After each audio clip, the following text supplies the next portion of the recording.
ಸಂಗಮ್ ತನ್ನ ಫ್ಯಾಮಿಲಿ ಜೊತೆ quality time spend ಮಾಡ್ತಾ ಇರ್ಬೇಕಾದ್ರೆ ಸಾಧ್ವಿ ವಿಕ್ರಾಂತ್ ಬಂದು ಡಿಸ್ಟರ್ಬ್ ಮಾಡಿದ್ದಕ್ಕೆ ಸಂಗಮ್ಗೆ ಸಿಕ್ಕಾಪಟ್ಟೆ ಕೋಪ ಬಂದಿತ್ತು. ಆದ್ರೂ ಅವನು ವಿಧಿ ಇಲ್ಲದೆ ಮನೆಗೆ ಬಂದಿದ್ದ. ಬರ್ತಿದ್ದ ಹಾಗೆ ನೀವೇನಿಲ್ ಬಂದಿದ್ದು ಅಂತ ವಿಕ್ರಾಂತ್ಗೆ ಸ್ಟ್ರೇಟ್ ಆಗೇ ಕೇಳ್ದ. ಅವನ ಪ್ರಶ್ನೆಗೆ ವಿಕ್ರಾಂತ್ ಹತ್ರ ಉತ್ತರ ಇಲ್ಲದೆ ಅವನು ಸೈಲೆಂಟ್ ಆಗಿ ಸಾಧ್ವಿ ಮುಖ ನೋಡ್ದ.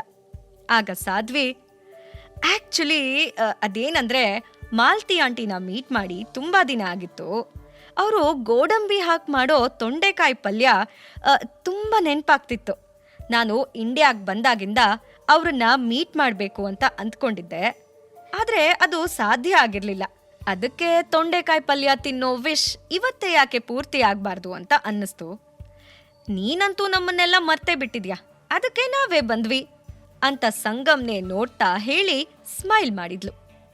ಒಂದು ಕ್ಷಣ ಕೂಡ ಅವಳ ಲುಕ್ ಸಂಗಮ್ಮಿಂದ ದೂರ ಸರಿಲಿಲ್ಲ. ಅವಳದು ಫೇಕ್ ಸ್ಮೈಲ್ ಮತ್ತೆ ಅವಳು ಹೇಳೋದೆಲ್ಲ ಕಟ್ ಕತೆ ಅಂತ ಸಂಗಮ್ಗೆ ಚೆನ್ನಾಗಿ ಅರ್ಥ ಆಗಿದ್ದು ಅಲ್ಲದೆ ಅದೆಲ್ಲ ಸುಳ್ಳು ಅಂತಾನೂ ಗೊತ್ತಾಯ್ತು. ಆದ್ರೂ ಫೋರ್ಸ್ಫುಲ್ ಆಗಿ ತನ್ನ ಸಿಟ್ಟು ಕಂಟ್ರೋಲ್ ಮಾಡಿಕೊಂಡು, ಮಾಲ್ತಿ ಆಂಟಿ ಮನೇಲಿಲ್ಲ, ನೀವಿಬ್ರು ರಾಂಗ್ ಟೈಮಿಗೆ ಬಂದಿದ್ದೀರಾ. ಫೋನ್ ಮಾಡಿ ಹೇಳಿದ್ದಿದ್ರೆ ಅವಳಿಗೆ ಮನೇಲೇ ಇರೋಕೆ ಹೇಳ್ತಿದ್ದೆ ಅಂತ ಹೇಳ್ತಾ ವಿಕ್ರಾಂತ್ ಕಡೆ ಸಿಟ್ಟಲ್ಲಿ ನೋಡ್ದ. ಹಾಗೆ ಕಣ್ಣಲ್ಲೇ ಸನ್ನೆ ಮಾಡಿ ಇಲ್ಲಿಂದ ಹೋಗು ಅಂತ ಹೇಳ್ತಿದ್ದ. ಆದ್ರೆ ವಿಕ್ರಾಂತ್ಗೆ ಅದು ಅರ್ಥ ಆಗ್ತಿರ್ಲಿಲ್ಲ. ಆರ್ಯಂಗೋಸ್ಕರ ಪ್ಲಾನ್ ಮಾಡಿರೋ ಪಿಕ್ನಿಕ್ ಮತ್ತೆ ಅವನ್ ಎಂಜಾಯ್ಮೆಂಟ್ ಇನ್ಯಾರ್ದೋ ಕಾರಣಕ್ಕೆ ಹಾಳಾಗೋದು ಸಂಗಮ್ಗೆ ಇಷ್ಟ ಇರಲಿಲ್ಲ. ಹಾಗಾಗಿ ಅವನು ಬಾಲ ಸುಟ್ಟು ಬೆಕ್ಕಿನ ಥರ ಆಡ್ತಾ ಇದ್ದ. ಸಂಗಮ್ ಸನ್ನೆ ಅರ್ಥ ಆಗದೆ ವಿಕ್ರಾಂತ್, ಓ ಮಾಲ್ತಿ ಆಂಟಿ ವೆಜಿಟೇಬಲ್ಸ್ ತರೋಕ್ ಹೋಗಿದಾರಾ? ಅವ್ರಿಗೆ ತಾವೇ ಖುದ್ದಾಗಿ ಹೋಗಿ ತರಕಾರಿ ತರೋದು ಇಷ್ಟ ಅಲ್ವಾ? ಒಳ್ಳೇದೇ ಆಯ್ತು, ಇವತ್ತು ಅವ್ರ ಕೈ ಅಡಿಗೆ ಊಟ ಮಾಡ್ಕೊಂಡೇ ಹೋಗ್ತೀವಿ ಅಂತ ಹೇಳ್ದ. ಅವನ್ ಮಾತ್ ಕೇಳಿನೇ ಅವನಿಗೆ ಇಲ್ಲಿಂದ ಹೋಗೋ ಮನಸ್ಸಿಲ್ಲ ಅಂತ ಸಂಗಮ್ಗೆ ಕ್ಲಿಯರ್ ಆಗಿ ಅರ್ಥ ಆಗಿದ್ದು ಅಲ್ದೆ ಅವನ್ ಸಿಟ್ಟು ಇನ್ನೂ ಜಾಸ್ತಿ ಆಯ್ತು. ಅವನು ಮನಸ್ಸಲ್ಲೇ, ಈ ವಿಕ್ಕಿಗೆ ಚೂರು ಬುದ್ಧಿ ಇಲ್ವಾ? ಚೈಲ್ಡ್ಹುಡ್ ಇಂದ ನನ್ನ ಜೊತೆಗಿದ್ದಾನೆ, ಆದ್ರೂ ಒಂದು ಚಿಕ್ಕ ಸನ್ನೆ ಅರ್ಥ ಮಾಡ್ಕೊಳ್ಳೋಕಾಗಲ್ವಾ? ಮತ್ ಪೊಲೀಸ್ ಬೇರೆ, ಅಯ್ಯೋ ಅದು ಯಾವ ಕರ್ಮಕ್ಕೋ, ಸ್ಟುಪಿಡ್ ಅಂತ ಮನಸ್ಸಲ್ಲೇ ಬೈಕೊಂಡು ವಿಕ್ರಾಂತ್ ಕಡೆ ಕೋಪದಿಂದ ನೋಡ್ತಿದ್ದ. ಆದ್ರೆ ವಿಕ್ರಾಂತ್ ಇದ್ಯಾವುದ್ರ ಬಗ್ಗೆನೂ ಗಮನ ಕೊಡದೆ ತನ್ನದೇ ಲೋಕದಲ್ಲಿ ಮುಳುಗಿದ್ದ. ಸಂಗಮ್ ಏನೋ ನೆಪ ಹೇಳಿ ಸಾಧ್ವಿ ವಿಕ್ರಾಂತ್ನ ಇಲ್ಲಿಂದ ಕಳಿಸ್ಬೇಕು ಅನ್ನೋ ಅಷ್ಟ್ರಲ್ಲಿ ಹೊರಗಡೆ ಮಾಲ್ತಿ ಆರ್ಯ ಬರ್ತಿರೋದು ಕಾಣಿಸ್ತು. ಮಾಲ್ತಿ ಜೊತೆ ಇರೋ ಆರ್ಯನ್ನ ನೋಡ್ತಿದ್ದ ಹಾಗೆ ಸಾಧ್ವಿ ಎರಡೆರಡು ಬಾರಿ ತನ್ನ ಕಣ್ಣು ಉಜ್ಜಿ ಸರಿಯಾಗಿ ನೋಡ್ತಾ, ಈ ಮಗು ಇಲ್ಲೇನ್ ಮಾಡ್ತಿದೆ ಅಂತ ಕೇಳಿದ್ಲು. ಮಾಲ್ತಿ ಆಂಟಿ ಜೊತೆ ಇರೋ ಆರ್ಯನ್ ನೋಡಿ ಸಾಧ್ವಿಗೆ ಎಷ್ಟು ಶಾಕ್ ಆಯ್ತೋ ಹಾಗೆ ಮಾಲ್ತಿಗೂ ಸಾಧ್ವಿನ ನೋಡಿ ಶಾಕ್ ಆಯ್ತು. ಆದ್ರೆ ಅವಳು ಸಂಗಮ್ ಫ್ರೆಂಡ್ ಆಗಿದ್ರಿಂದ ಅವಳನ್ನ ವೆಲ್ಕಮ್ ಮಾಡೋದು ಮಾಲ್ತಿ ಕರ್ತವ್ಯ ಆಗಿತ್ತು. ಹಾಗಾಗಿ ಅವಳು ಕ್ಯಾಶುವಲ್ ಆಗಿ, ಅರೆ ವಿಕ್ರಾಂತ್, ಸಾಧ್ವಿ ನೀವಿಬ್ರು ಯಾವಾಗ ಬಂದ್ರಿ ಅಂತ ಕೇಳಿದ್ಲು. ಅದಕ್ಕೆ ಸಾಧ್ವಿ ಹಲೋ ಆಂಟಿ ಅಂತ ನಗ್ತಾ ಆನ್ಸರ್ ಮಾಡಿ ಆಮೇಲೆ ಸಂಗಮ್ ಕಡೆ ತಿರುಗಿ, ಈ ಹುಡುಗ ಇಲ್ಲೇನ್ ಮಾಡ್ತಿದ್ದಾನೆ ಅಂತ ಕೇಳಿದ್ಲು. ಆದ್ರೆ ಸಂಗಮ್ ಕೋಲ್ಡ್ ಎಕ್ಸ್ಪ್ರೆಷನ್ ನೋಡಿ ತನ್ನ ಟೋನ್ ಚೇಂಜ್ ಮಾಡಿಕೊಂಡು, ನಾನು ಹೀಗೆ ಸುಮ್ಮನೆ ತಿಳ್ಕೊಳ್ಳೋಕೆ ಕೇಳಿದೆ ಅಷ್ಟೆ, ಅವನು ಇಲ್ಲಿರ್ತಾನೆ ಅಂತ ನಾನು ಅಂದ್ಕೊಂಡಿರ್ಲಿಲ್ಲ ಅಂತ ಹೇಳಿದ್ಲು. ಅವಳು ಮೇಲ್ಗಡೆಯಿಂದ ತನ್ನನ್ನು ತಾನು ಕೂಲಾಗಿ ಇಟ್ಕೊಳ್ಳೋಕೆ ಟ್ರೈ ಮಾಡ್ತಿದ್ಲು. ಆದ್ರೆ ಒಳಗಡೆ ಜ್ವಾಲಾಮುಖಿ ಸಿಡಿಯೋದಷ್ಟೇ ಬಾಕಿ ಇತ್ತು. ಅವಳು ಮನಸ್ಸಲ್ಲಿ, ಇವನ್ ಇಲ್ಲೇನ್ ಮಾಡ್ತಿದ್ದಾನೆ? ಮಾಲ್ತಿ ಆಂಟಿ ಯಾಕೆ ಇವನ್ ಕೈ ಹೀಗೆ ಹಿಡ್ಕೊಂಡಿದ್ದಾರೆ?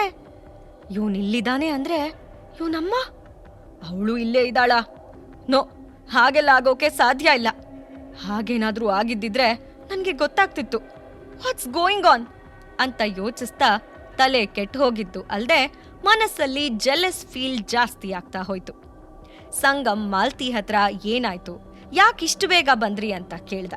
ಅದಕ್ಕೆ ಅವಳು, ಅದು ಆರ್ಯ ಪುಟ್ಟ ಕೆರೆಲ್ ಆಡ್ತಾ ಬಟ್ಟೆ ಪೂರ್ತಿ ಒದ್ದೆ ಮಾಡ್ಕೊಂಡ್ಬಿಟ್ಟ, ಹಾಗಾಗಿ ನಾವು ಬರ್ಬೇಕಾಯ್ತು ಅಂದ್ಲು.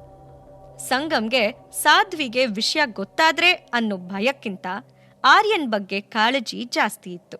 ಹಾಗಾಗಿ, ಓಹ್ ಸರಿ, ಬೇಗ ಹೋಗಿ ಅವನ್ ತಲೆ ಒರೆಸಿ ಡ್ರೆಸ್ ಚೇಂಜ್ ಮಾಡು, ಇಲ್ಲ ಅಂದ್ರೆ ಶೀತ ಆಗತ್ತೆ ಅಂತ ಹೇಳ್ದ. ಅವನ್ ಮಾತು ಮುಗ್ಸೋಕು ಮುಂಚೆನೆ ಮಾಲ್ತಿ ಆರ್ಯನ್ ಕರ್ಕೊಂಡು ಮೇಲ್ಗಡೆ ಹೋದ್ಲು. ಆದ್ರೆ ಸಾಧ್ವಿ ಕಣ್ ಮಾತ್ರ ಮಾಲ್ತಿ ಆರ್ಯನ್ನೇ ಫಾಲೋ ಮಾಡ್ತಾ ಇತ್ತು. ಸಂಗಮ್ ಯಾವುದೋ ಮಗು ಮೇಲೆ ಇಷ್ಟೊಂದೆಲ್ಲ ಕನ್ಸನ್ ತೋರಿಸ್ತಾನೆ ಅಂತ ಅವಳಿಗೆ ನಂಬೋಕೆ ಕಷ್ಟ ಆಯ್ತು.